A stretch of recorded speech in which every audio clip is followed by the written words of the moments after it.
The dust of the high plains tasted of shame. It coated Elora's tongue, a gritty film that was the flavor of her undoing. The sun, a merciless hammer in the vast indifferent sky, beat down on her bowed head, the heat searing through the thin cotton of her dress. It was a borrowed dress, a charity dress, given to her by the pastor's wife with a look that mingled pity and disgust. The crowd was a murmuring beast, a hydra of whispers and glares that coiled around the auction block. Where she stood, they weren't bidding on livestock or land. They were here for the spectacle of her ruin. Elara, widow of a fool, mother of a ghost, was being sold as an indentured servant. Her husband Samuel had not just died. He had died a debtor, a gambler who had wagered their small homestead, their future, their very name, on the turn of a card in a smoky saloon. He'd lost. The bank had taken the land, the cabin, the 2 scrawny cows. But Samuel had also borrowed from Mr. Sterling, the town's self-appointed patriarch, a man whose wealth was matched only by his cruelty. And Sterling demanded his pound of flesh. So here she stood, 24 years old, her hands bound loosely in front of her, a symbol of the town's grim justice. Her crime was not her husband's debt, not really. Her crime was her barrenness. In a land where a woman's worth was measured in sons, Elara's womb was a desolate, silent place. The miscarriage 2 winters ago had been the final verdict. It had taken not just the flicker of a life, but the last of Samuel's kindness. He had seen her empty womb as a personal affront, a final failure in a life riddled with them. The whispers from the crowd confirmed it. Barren as a salt flat, a woman hissed, fanning her flushed face. Sterling's just making an example of her, a man muttered to his neighbor. A woman with no family, no child. She's got no anchor here. Elora's gaze drifted past the jeering faces, over the dusty rooftops of Redemption, a town that had offered her none. She looked toward the distant, jagged peaks of the mountains, their stony silence a mirror of her own. She had prayed to those mountains, to the God who supposedly resided above them. She had prayed for a child, for rain, for Samuel's love to return. Every prayer had dissolved into the vast, empty blue. The auctioneer, a portly man sweating in the oppressive heat, cleared his throat. "We have here Elara Maeve, widowed, of sound body, if not fruitful." A cruel titter ran through the crowd. "Bound for 7 years of service to the highest bidder, to cover the debts of her late husband to our esteemed Mr. Sterling. The bidding starts at $20. $20, the price of a good horse. Her dignity, her future, her body, valued at less than a mule." Silence stretched, thick and suffocating. No one moved. No one spoke. This wasn't about acquiring a servant. It was about watching her fall. It was a lesson. Don't trust an outsider. Don't marry a gambler. And for God's sake, bear children. Elara felt a tremor start in her knees. The world began to tilt, the faces blurring into a grotesque mosaic of judgment. The sun was a white-hot poker behind her eyes. "Just let me faint," she thought, a desperate, silent plea. Let the earth swallow me whole. $20, the auctioneer repeated, his voice strained with impatience. Sterling, standing near the front, a smug smirk on his face, folded his arms. He had no intention of bidding. His satisfaction came from the humiliation, not the labor. Suddenly, a voice, low and rough as unpolished granite, cut through this suffocating silence. "I'll take her." The words were not shouted, but they landed with the force of a thunderclap. The crowd turned as one, a collective gasp rippling through them. He stood at the back, a figure leaning against the rails of the general store, almost a part of the shadows. He was tall, broad-shouldered, a man carved from the unforgiving land itself. Dust clung to his worn leather chaps and the brim of his hat, which was pulled low, obscuring his face. But Elara had seen him before. Everyone had. He was the outcast, the man who lived at the edge of the territory on a sprawling ranch that bordered the Ute lands. Caleb Thorne, a widower himself, his own story a tragedy whispered in hushed tones. His wife and son, taken by the fever years ago. They said the grief had hollowed him out, left him as silent and stark as the winter landscape. He never came to town unless he had to, and when he did, he moved with a quiet intensity that made people give him a wide berth. He was a ghost of a man, haunted by his own losses. Caleb pushed himself off the railing, his movements slow, deliberate. He walked forward, not through the crowd, but around it, as if unwilling to touch the same air they breathed. The people parted for him, a mixture of fear and awe in their eyes. He stopped at the foot of the auction block, his shadow falling over Alara. He lifted his head, and for the first time she saw his eyes. They were the color of a stormy sky, filled with a pain so deep it seemed ancient. There was no pity in his gaze, no lust, no triumph. There was only a weary, profound recognition, as if he were looking at a reflection of his own brokenness. He reached into his coat, pulled out a worn leather pouch, and tossed it to the auctioneer. The clink of coins was unnaturally loud in the sudden dead silence. $50, Caleb said, his voice a low rumble, for her debt and her freedom, not her service. Sterling's smirk vanished, replaced by a flash of fury. Now hold on, Thorne. The terms are 7 years of indenture. Caleb's gaze shifted to Sterling, and the temperature seemed to drop 10 degrees. The quiet man suddenly radiated a menace that was more terrifying than any loud threat. The debt is paid, he said, his voice flat, final. The woman is free. Or do you want to dispute the matter with me, Sterling? Here and now? He didn't raise his voice, didn't make a move, but the challenge hung in the air, heavy and lethal. Sterling, for all his bluster, was a coward. He looked at Caleb's calloused hands, at the cold fire in his eyes, and took a half-step back. He sputtered, a fish out of water, before snapping his mouth shut. The auctioneer, fumbling with the pouch, quickly untied Alara's hands. The rope fell away, leaving red marks on her wrists. She stood there, swaying slightly, her mind unable to process what had just happened. Freedom? It was a word she no longer understood. Caleb Thorne didn't offer her a hand. He didn't speak another word to the crowd. He simply turned his back on them all and looked up at her. "Come down," he said, his voice softer now, but still carrying the weight of command. Numbly, she obeyed. Her legs were unsteady as she descended the 3 wooden steps. When she reached the dusty ground, she stood before him, a waif swallowed by the shadow of her savior. He was even taller up close, a mountain of a man. He smelled of pine and leather and earth, a clean, wild scent that was the opposite of the town's cloying stench of hypocrisy. He studied her for a long moment, his stormy eyes taking in her torn dress, her pale face, the tremor in her hands. She expected him to say something, to explain, to demand gratitude. He did none of those things. He simply nodded, a short, sharp gesture, as if confirming something to himself. Then he turned and started walking toward a wagon parked at the edge of the square. He didn't look back to see if she was following. He just went, assuming she would, and for some reason, she did. She walked away from the auction block, away from the stunned and whispering crowd, away from the life that had been shattered into 1,000 pieces.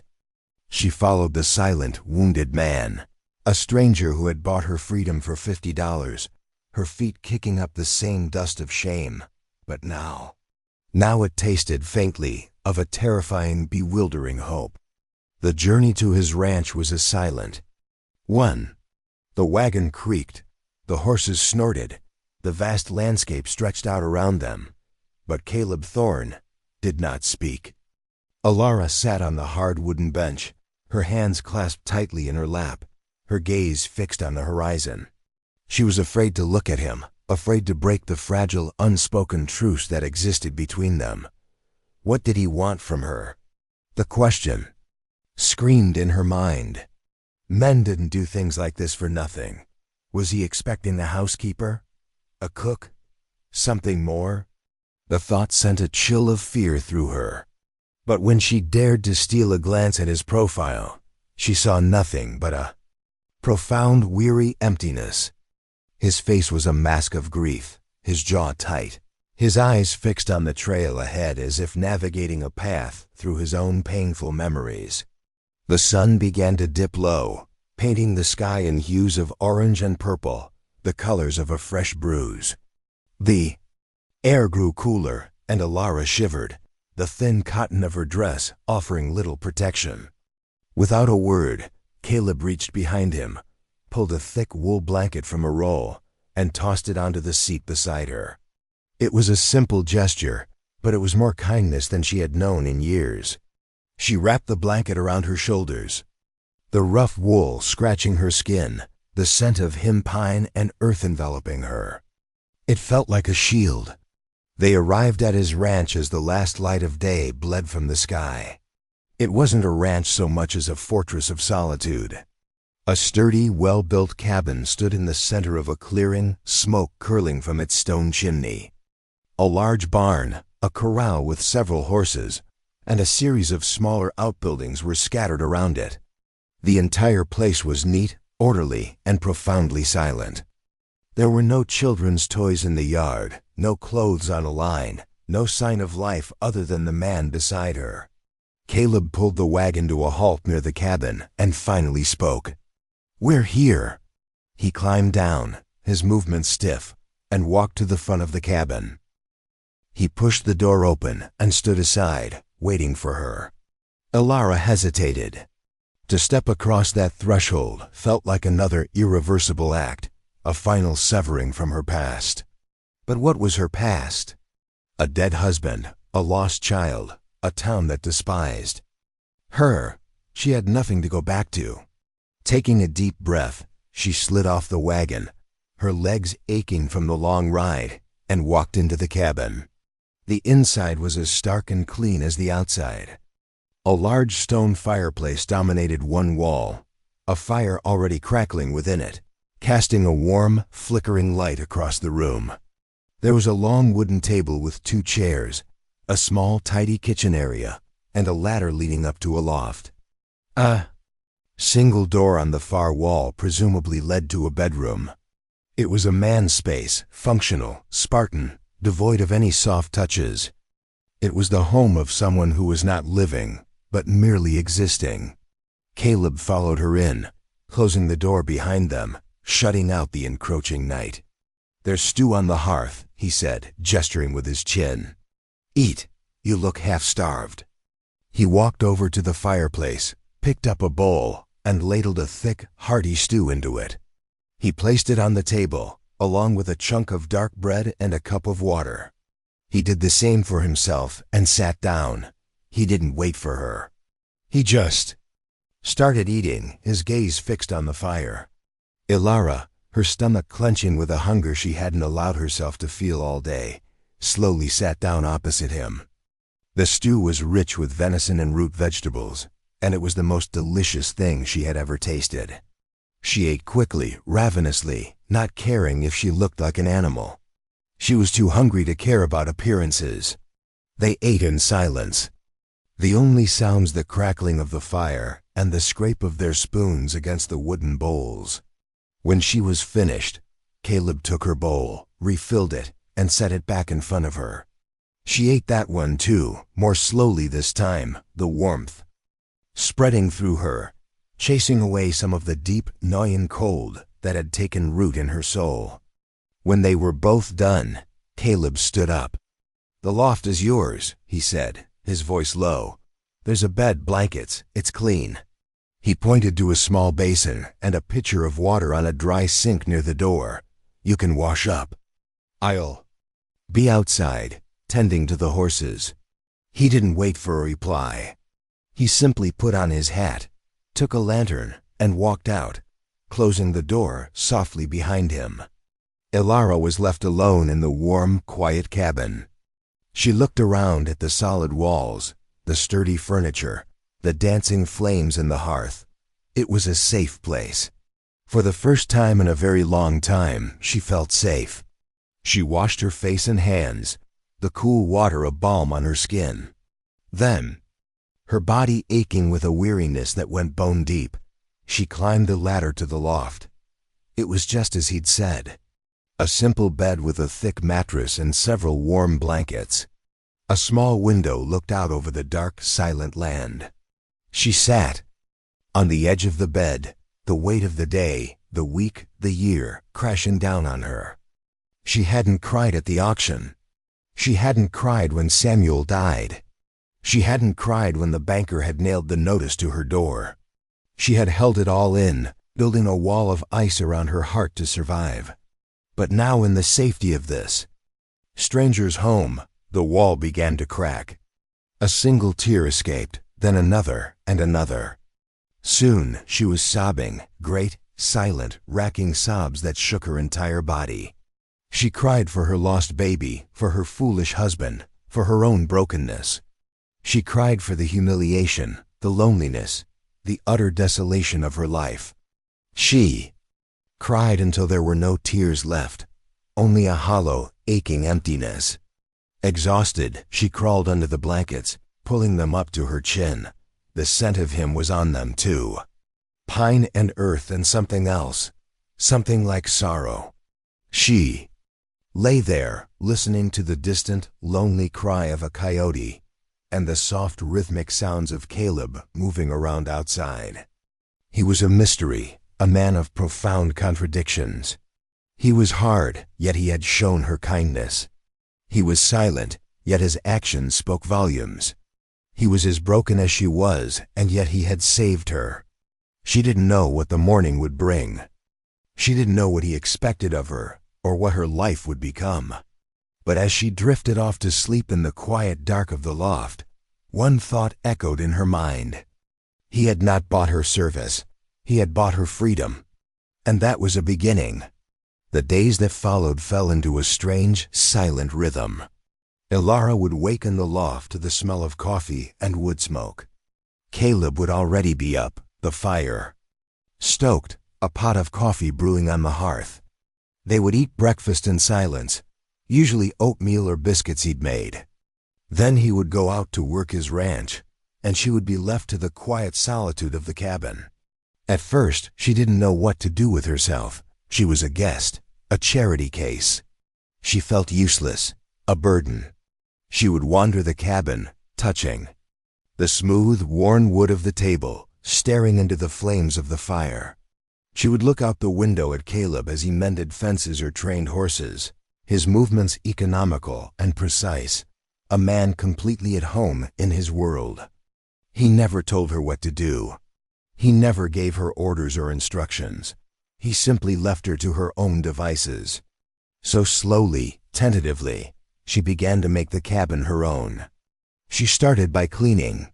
She scrubbed the floors until the wood gleamed. She washed the windows until they were crystal clear. She dusted every surface, organized the small pantry, and mended the few clothes he had.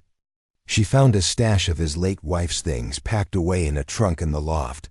Simple dresses, a sewing kit, a book of pressed flowers. She felt a pang of guilt, of intrusion, as she touched them. This was another woman's home, another woman's life. But the cabin needed a woman's touch, and she needed to feel useful. She began to cook. She found a small garden plot behind the cabin, overgrown with weeds but still showing signs of past cultivation. She spent hours pulling weeds, turning the soil, her hands sinking into the cool, dark earth. It felt good to create something, to bring order from chaos. She found seeds in the pantry, beans, squash, corn, and she planted them, praying they would grow. She would have a hot meal ready for Caleb when he came in from his work at the end of the day. He never praised her cooking, but he always ate every last bite, often taking the second helping. His silent appreciation was more rewarding than any empty flattery. They still rarely spoke. Their conversations were brief, functional. Need more wood for the fire. The well is running low. There's a storm coming from the west. But in the shared silences, a fragile understanding began to grow. They were two solitary creatures orbiting each other in the vast emptiness of the plains, their shared grief a silent language between them. She learned about his pain not from his words, but from his actions.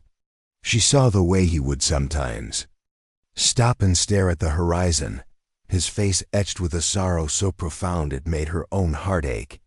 She saw the small, hand-carved wooden horse on the mantelpiece, its paint worn from being held by a small hand. His son's, she saw the single, faded blue ribbon tied to a post on the porch, a ribbon the color of his wife's eyes, according to the pastor's wife. He was a man living in a mausoleum of his own making, and she was a ghost haunting its halls. One evening, a fierce thunderstorm rolled in, the kind that shook the very foundations of the earth. Lightning split the sky, followed by deafening claps of thunder. The wind howled like a banshee, rattling the windows and doors. Alara, who had always been terrified of storms, found herself trembling in the loft, the blankets pulled up to her chin. Suddenly, she heard a sound from below. A low, guttural cry of pain. It wasn't physical pain. It was the sound of a soul being torn apart. Forgetting her own fear, she scrambled down the ladder. Caleb was sitting at the table, his head in his hands, his broad shoulders shaking. A half-empty bottle of whiskey sat in front of him. He was weeping, not with tears, but with dry, agonizing sobs that seemed to be ripped from the depths of his being. The storm outside was nothing compared to the storm inside this man. She didn't know what to do. She had never seen a man cry like this, with such raw, unashamed anguish. She wanted to run, to hide, to pretend she hadn't seen. But she couldn't. She walked slowly, hesitantly, toward him. She reached out a trembling hand and placed it on his shoulder. He flinched at her touch, his head snapping up. His eyes were wild, haunted, swimming in a sea of unspeakable pain. "Go away," he rasped, his voice thick with whiskey and grief. "Leave me be." But she didn't move. She kept her hand on his shoulder, her touch light but firm. "It's the storm," she whispered, her own voice shaking. "It's just the storm." He stared at her, his breathing ragged. "It was a night like this," he said, his voice a broken whisper. "The fever. It took them both on a night like this. The rain was so loud, I couldn't even hear them. I couldn't hear them go." His confession hung in the air between them, a raw, bleeding wound. She could feel the tremors of his grief running through his body, up her arm, and into her own heart. She didn't offer empty platitudes. She didn't say, "I'm sorry for your loss," or "they're in a better place." She knew how hollow those words were. Instead, she did the only thing she could think of. She began to sing. It was an old lullaby her mother used to sing to her, a simple, gentle melody about the stars watching over a sleeping child. Her voice was soft, unsteady at first, but it grew stronger as she sang, a small, fragile light in the overwhelming darkness of his pain. She sang through the storm, her hand never leaving his shoulder. He didn't speak. He just sat there, his head bowed, listening. The storm in his soul began to quiet, the ragged breaths evening out, the tremors subsiding. When the storm outside finally passed, leaving behind a world washed clean and silent, she stopped singing. The only sound was the dripping of water from the eaves and the soft crackle of the fire. He slowly lifted his head and looked at her. The wildness was gone from his eyes, replaced by a deep, bone-weary exhaustion. "Thank you," he whispered, his voice hoarse. It was the first time he had ever thanked her for anything. She simply nodded, her throat tight with emotion. She removed her hand from his shoulder and went back to the loft, leaving him to his silence. Something had shifted between them that night.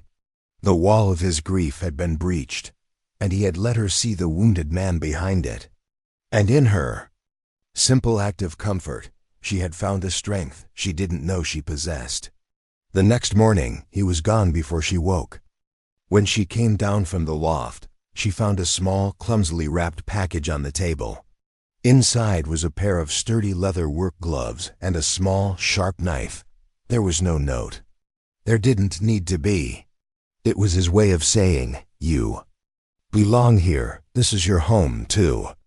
The whispers from the town eventually reached the isolation of the ranch. A passing trapper, stopping for water, brought the news. "They're saying all sorts of things in redemption," he said, spitting. A stream of tobacco juice near the corral. Saying Thorne bought himself a wife, a barren one at that. Sterling stirring up trouble, telling everyone you're a whore, and he's a fool. Caleb listened, his face impassive, his eyes cold as steel. He gave the trapper a curt nod, sent him on his way, and went back to his work as if he'd heard nothing. But Alara saw the tension in his shoulders, the way his jaw was clenched. The town's judgment was a poison that could seep into even the most remote corners of the world. She felt a surge of anger, not for herself, but for him. He had saved her, given her a home, treated her with a quiet respect she had never known. And for that, they called him a fool. A few weeks later, they had to go into town for supplies. Ilara dreaded it.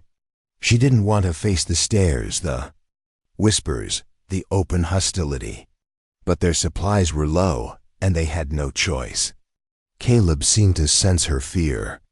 As they rode in the wagon, he spoke, his voice low and steady. "Keep your head up, Alara. You've done nothing to be ashamed of." His use of her name, a rare occurrence, sent a warmth spreading through her chest. It was a small thing, but it felt like a shield.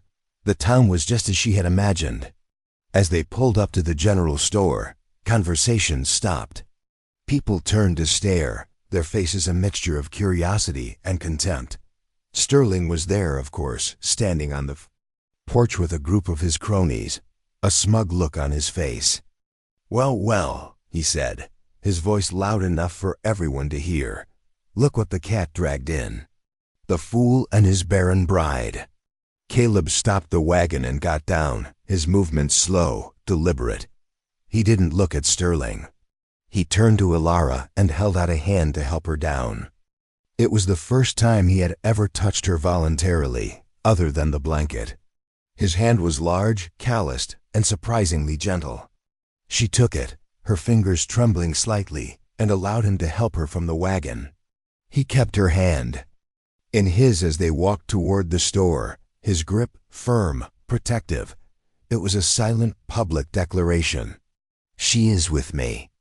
The crowd on the porch parted, their smirks faltering in the face of Caleb's cold, unwavering gaze. He walked past them as if they were nothing more than dust motes in the air, pulling Ilara along in his wake. Inside the store, the silence was deafening. The storekeeper, a nervous man named Henderson, wrung his hands. Caleb began to list the supplies they needed: flour, salt, coffee, ammunition. He spoke in a calm, even voice, ignoring the hostile stares of the other customers. As they were waiting for Henderson to bag their goods, a woman stepped forward. It was the pastor's wife, the one who had given Ilara the charity dress. Her face was a mask of righteous indignation. "Mr. Thorne," she said, her voice dripping. "With condescension, I must protest. It is not right what you have done. Taking this woman into your home, it is a sin. You are living in sin." Ilara flinched, the word sin striking her like a physical blow.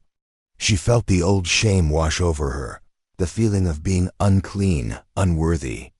But before she could shrink away, Caleb's grip on her hand tightened.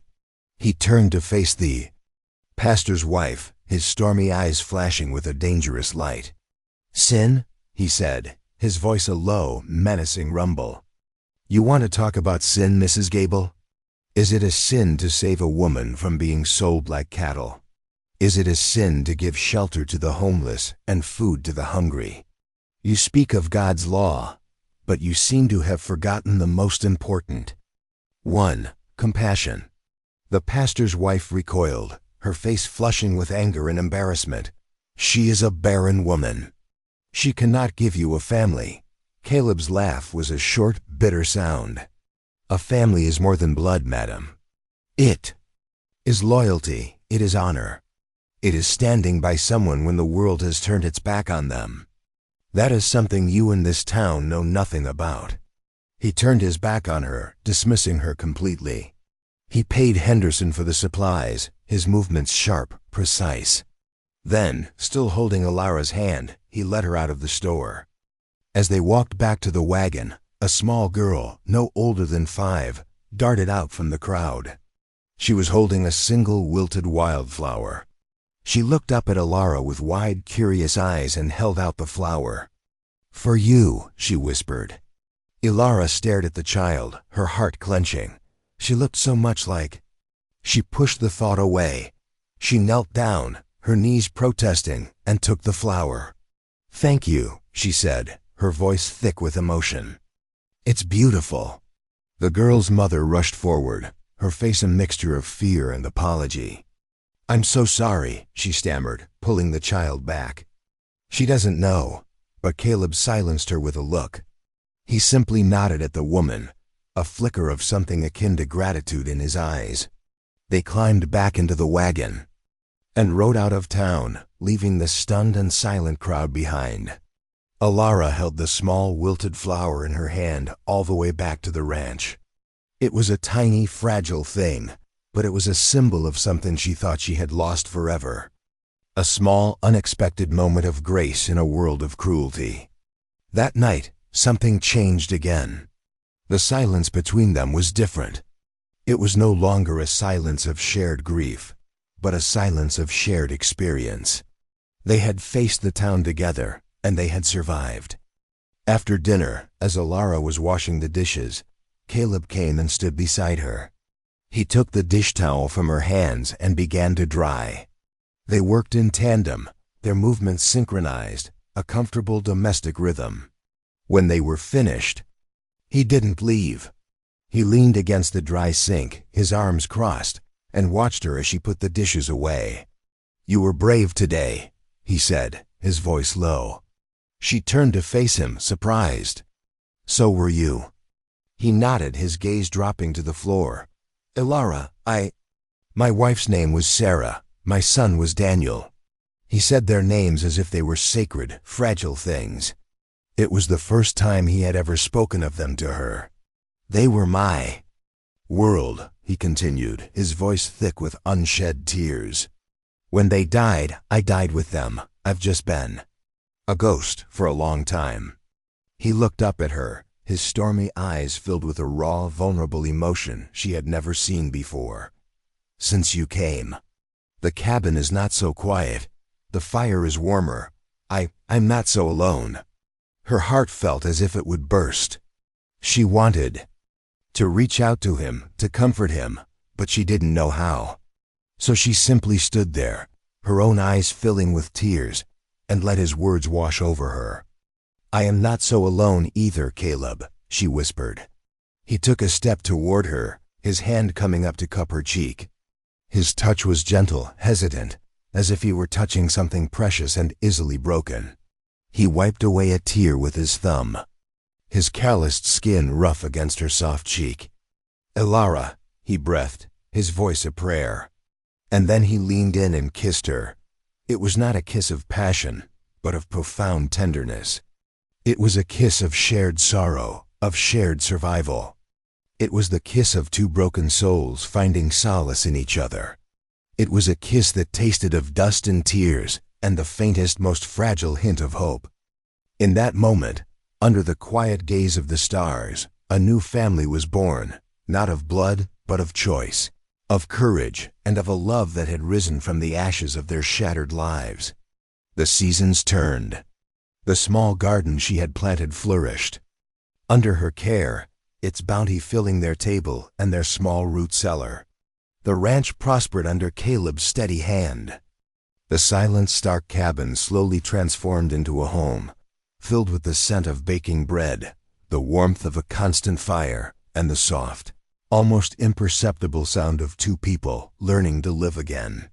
Their love was a quiet, slow-growing thing like a sturdy oak.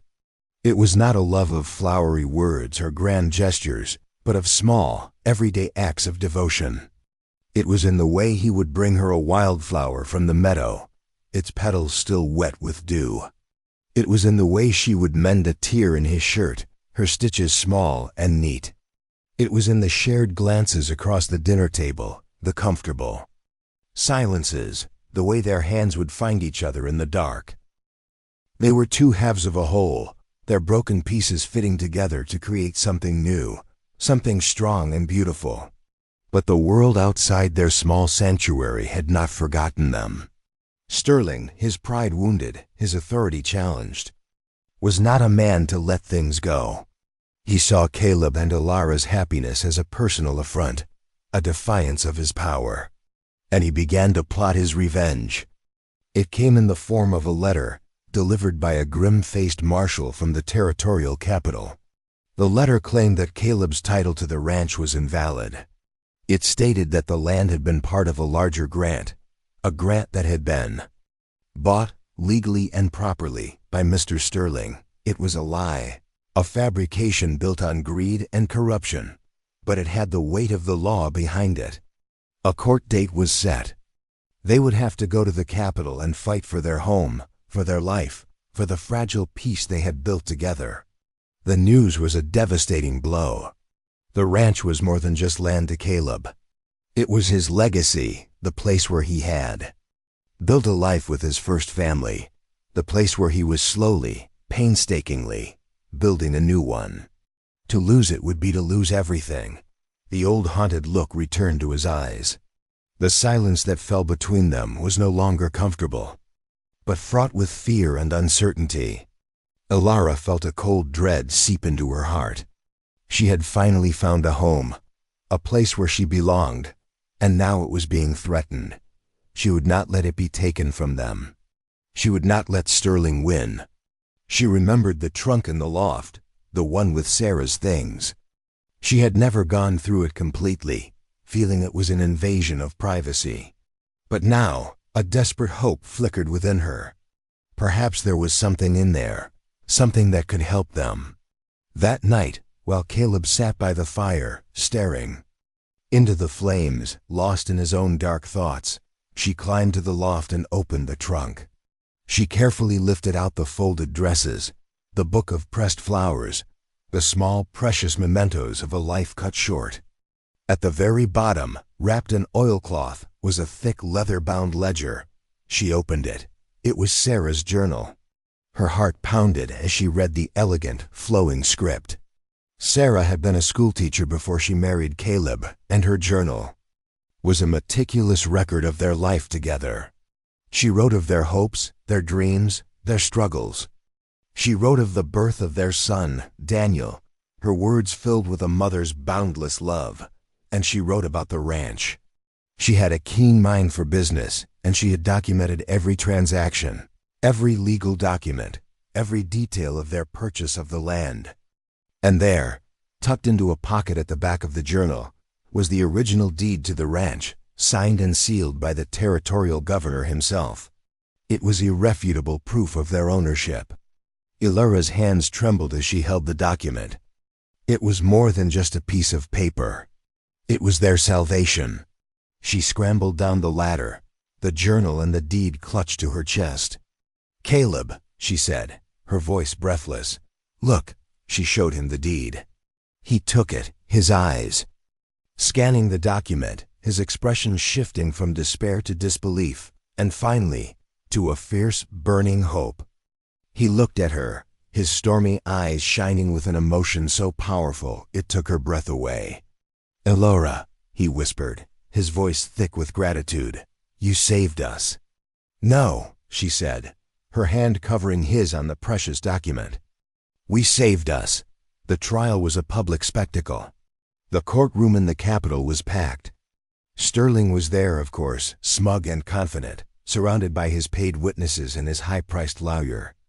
He had spun a convincing tale of legal ownership, of documents lost in a fire, of a poor, confused homesteader who had mistakenly settled on his land. But when Caleb's turn came, he did not speak of legalities. He spoke of love, of loss, of building a life from the ashes. He spoke of Sarah and Daniel, his voice cracking with emotion. He spoke of the land not as a commodity, but as a living, breathing part of his soul. And then he presented the deed. The courtroom erupted. Sterling's face went white with rage. His lawyers sputtered objections, but the evidence was undeniable. The judge, a fair and honest man, examined the deed, compared the signature to the one on file, and declared it valid. Caleb Thorne was the legal owner of the ranch. The case was dismissed. A cheer went up from the small group of people who had come from Redemption to support them, the young mother and her child, Henderson the storekeeper, a few other quiet, decent folk who had grown tired of Sterling's tyranny. They had defied him, and they had won. As they left the courtroom, victorious, Sterling blocked their path, his face contorted with hate. "This isn't over, Thorne," he hissed. "I'll ruin you. I'll see you and your barren horde driven from this land." Caleb didn't even flinch. He simply looked at Sterling with a mixture of pity and contempt. "You've already lost." "Sterling," he said, his voice calm and steady, "you have money and you have power, but you have no honor. And you have no love. You are the poorest man I know." He took Alara's hand, and together they walked away, leaving Sterling to choke on his own impotent rage. They returned to the ranch not just as survivors, but as victors. They had faced the worst the world could throw at them, and they had emerged stronger, their bond forged in the fires of adversity. That evening, as the sun set, casting a golden glow over their land, Caleb led Alara to a small secluded spot on a hill overlooking the valley. It was where Sarah and Daniel were buried, under a large, ancient oak tree. He had never taken her there before. It was his most sacred place, and he was finally sharing it with her. They stood before the two simple wooden crosses, their hands intertwined. "I love them more than life itself," Caleb said, his voice soft, "and I will never forget them, but my heart was a dead and empty thing. You brought it back to life, Alara. You taught me how to live again, how to love again." He turned to face her, his stormy eyes filled with a love so deep, so profound, it made her soul sing. He got down on one knee, there in the sacred ground, and took both of her hands in his. "Alara Maeve," he said, his voice thick with emotion, "you are the bravest, strongest, most beautiful woman I have ever known. You are my partner, my love, my life. Will you do me the honor of becoming my wife?" Tears streamed down her face, tears of joy, of gratitude, of a happiness so overwhelming it felt as if her heart would burst. "Yes," she whispered her voice choked with tears. "Oh yes, Caleb, yes." He slid a simple hand-carved wooden ring onto her finger. It wasn't gold or silver, but it was more precious than any jewel. It was a symbol of their love, a love that had been born in the dust of shame and had grown into something strong and beautiful and everlasting. Their wedding was a simple affair, held under the open sky, beneath the branches of the ancient oak tree. The pastor from a neighboring town, a kind and gentle man, officiated.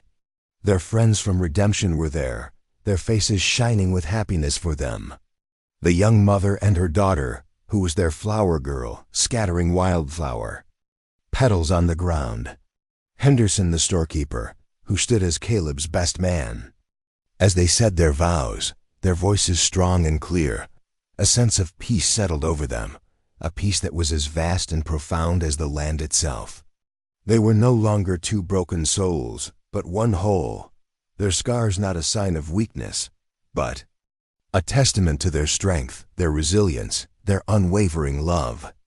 That night, as they lay in each other's arms, the firelight dancing on the walls of their small cabin, Ilara traced the lines on Caleb's face, the face of the man who had saved her, the man who loved her, the man who was her husband. She thought of the journey that had brought them here, the pain, the sorrow, the struggle. And she knew, with a certainty that resonated in the very core of her being, that it had all been worth it. They were broken. And now they were whole. And in the quiet, sacred space of their shared love, they had found what they had both thought was lost forever, a family, a home, and a redemption that was sweeter than any prayer. She pressed a soft kiss to his lips and whispered the words that had become the anthem of her heart. "I love you, Caleb Thorne." He held her tighter, his own voice a low, rumbling echo of her own. "And I love you, Ilara Thorne." And under the watchful eyes of the stars, in the heart of the vast and unforgiving frontier, their love story, born of ashes and watered with tears, became a legend, a testament to the enduring power of the human heart to heal, to love, and to find its way home.